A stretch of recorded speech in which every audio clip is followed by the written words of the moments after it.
जब विदेश के दौरे पर हों तो प्रधानमंत्री के बारे में इस तरह की भाषा का प्रयोग किसी भी राजनीतिक दल के और किसी भी देश के प्रधानमंत्री के लिए राहुल गांधी जिस तरह से शब्दों का इस्तेमाल किया घटिया मजाक। देश के प्रधानमंत्री का किसी भी अवसर पर, खास करके देश के प्रधानमंत्री जब विदेश के दौरे पर हों तो प्रधानमंत्री के बारे में इस तरह की भाषा का प्रयोग किसी भी राजनीतिक दल के और किसी भी देश के प्रधानमंत्री के लिए उचित नहीं। आनंद मोहन का बयान तो उन्होंने कहा कि मैं माफी नहीं मांगूंगा चाहे जो कर। भाई आप हम कोई बिहेवियर करते हैं, हम कोई काम करते हैं और हम कहेंगे कि नहीं हम ठीक है, ये तो जनता ने एक्सेप्ट करना है। जनता समझेगी कि सही है कि गलत है। आप माफी नहीं मांगिएगा तो हम लोग क्या कह रहे हैं, हम लोगों ने कहा माफी मांगी, आप कहें नहीं मांगे, ठीक है ना। तो पीपल विल इंडिया डिसाइड कि भाई वो सही कर रहे हैं कि गलत कर रहे हैं। उन्होंने ये भी कहा कि नेतृत्व नहीं करे, नौटंकी है, नौटंकी कर भाषा ठीक नहीं।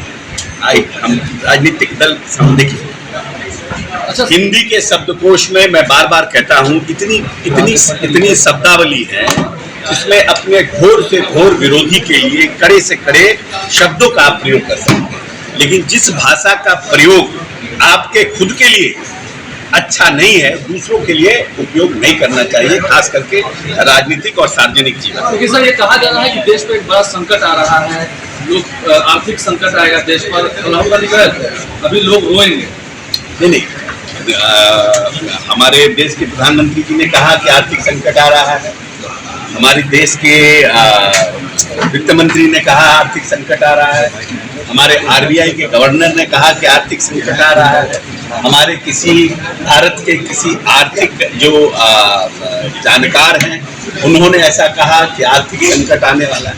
परिस्थितियां बदली हैं क्योंकि ये सब लोग जानते हैं कि जब से हमारा ये वॉर शुरू हुआ है, मिडिल ईस्ट वॉर में, हमें कच्चे तेल की जो सप्लाई है उसमें हमें परेशानी हुई।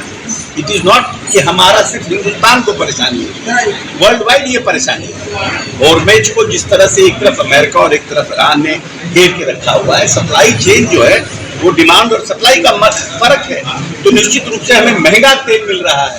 तो जो हमारा फॉरेन कैपेसिटी है, जो फॉरेन हमारा उसको बोलते हैं रिजर्व है, वो रिजर्व हमारा घट रहा है। तो उसके लिए प्रधानमंत्री जी ने कहा है कि डीजल पेट्रोल पर कम खर्च हो, जनता से अपील की है। तो बहुत अच्छी बात है कि उन्होंने अवेयर किया, सेंसिटाइज किया। उन्होंने कहा फॉरेन ट्रिप कम करिए जिससे कि हमारा फॉरेन करेंसी जो है कम खर्च हो।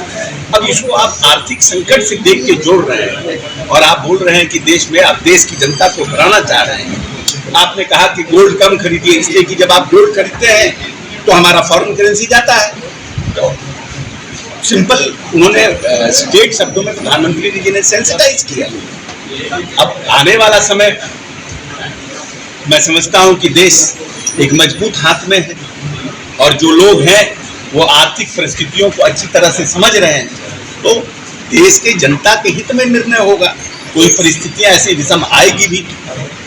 अच्छा एक सवाल सर, बिहार में विपक्ष नेता कह रहा है कि जाति देख कर इनकाउंटर किया जा रहा है, सिर्फ एक जाति विशेष का इनकाउंटर टारगेट करके वो मारा जा रहा है, एक जाति को टारगेट किया जा रहा है, इनकाउंटर कर देते हैं। Is that person is a criminal or not? Criminal. Is that person is a criminal or not? So you want to protect a special caste just because he is a criminal? प्रश्न ये नहीं है कि वो जाति किसका है, प्रश्न ये है कि वो क्रिमिनल है कि नहीं। जिसका भी पुलिस से मुठभेड़ हुआ वो आदमी, वो व्यक्ति क्रिमिनल हिस्ट्री का था कि नहीं था? क्या स्तर हो गया राजनीति का, क्या स्तर हो गया राजनीति? अब क्रिमिनल को भी अगर कोई मारा जा रहा है इनकाउंटर में या पुलिस मुठभेड़ में करिए तो उसको कह रहे हैं जाति मार रहा है। क्रिमिनल का कोई जाति होता है? क्रिमिनल का तो सबसे बड़ा जाति क्रिमिनल होता है। क्रिमिनल का कौन सा जाति होता है? क्रिमिनल को जाति पूछ करके मारता है किसी को या एक्ट करता है? हम